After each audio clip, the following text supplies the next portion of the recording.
Hello, Dan Caldwell today. So glad you could join me. I'm going to give just a second or two for people to jump in and join us, just in case they want to join us live, because we've changed our time and we posted the time was changing.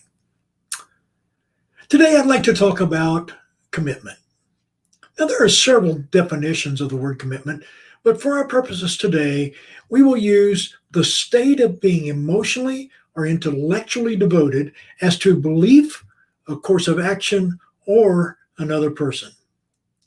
A commitment should be treated as a binding contract, not necessarily with others, but with yourself. It's amazing how many of us break our commitments to ourselves, don't we? You see, we commit to people, banks, work, pets, businesses, church, marriage, children, and the list goes on and on. A commitment is something that we should have no doubts about, something we give 100% of our total self to.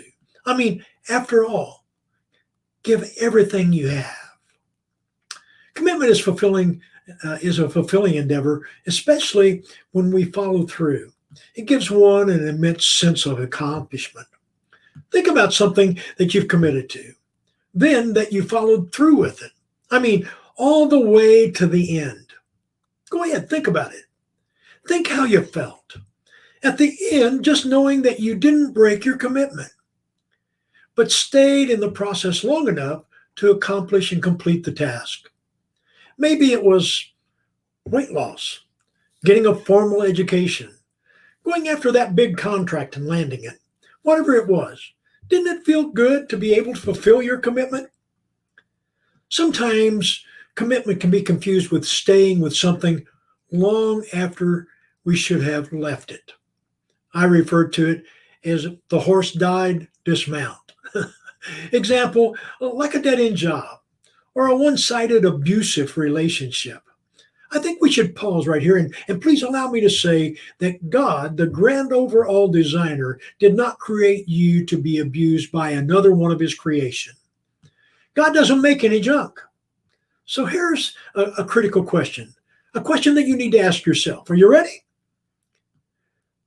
Why you are still involved in that situation? Why am I still here? It's not a commitment after you've done everything you can to make things work, but the other party isn't participating. You see, when your awareness has grown and you develop new cells of recognition, your beliefs have changed, and you no longer believe the way that you used to believe, doubts will automatically begin to surface. Or worse yet, you have stopped giving your all. Those around you will pick up on that.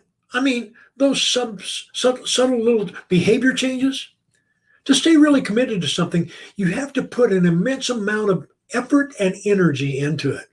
And my best advice to you is periodically to change what you're doing and even the way that you're doing it so you can keep it alive and keep it fresh.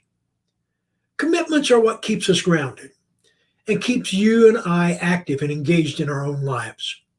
I know and understand that being free and having few commitments or no commitments sounds really good, especially to those people who have spouses and children and pets, jobs and mortgages. But this thought only lasts for a fleeting moment. And it's usually when life feels heavy or burdensome that those thoughts arise. We're all social creatures. And as social creatures, we desire connection and relationships with others. There is a sense of accomplishment and, yes, even pride when we contribute to making life better for those that are in our lives. And that includes making life better for ourselves. Sometimes we do need help, and it's okay to ask for help when you need it. We need help with our commitments, and we should seek that help through friends or coworkers or spouses or coaches, mentors, someone who really sincerely cares about you. Not just anybody, but somebody you know you can trust and they care about you.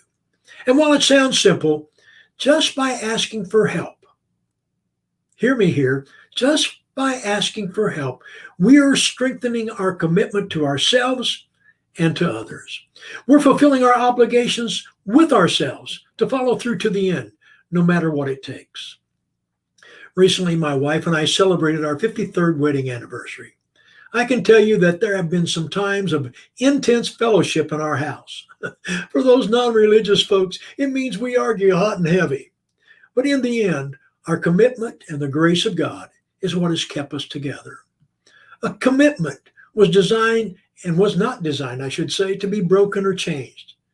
When you make a commitment, stick to it to the best of your ability.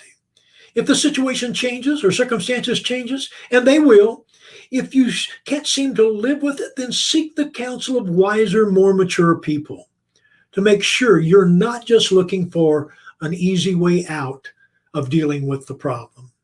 Once again, commitment is being emotionally or intellectually devoted to a belief, a course of action, or another person.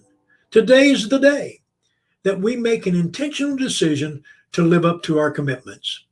Thank you for joining me today at Dan's Place. And until the next time, may God bless and keep the fires burning.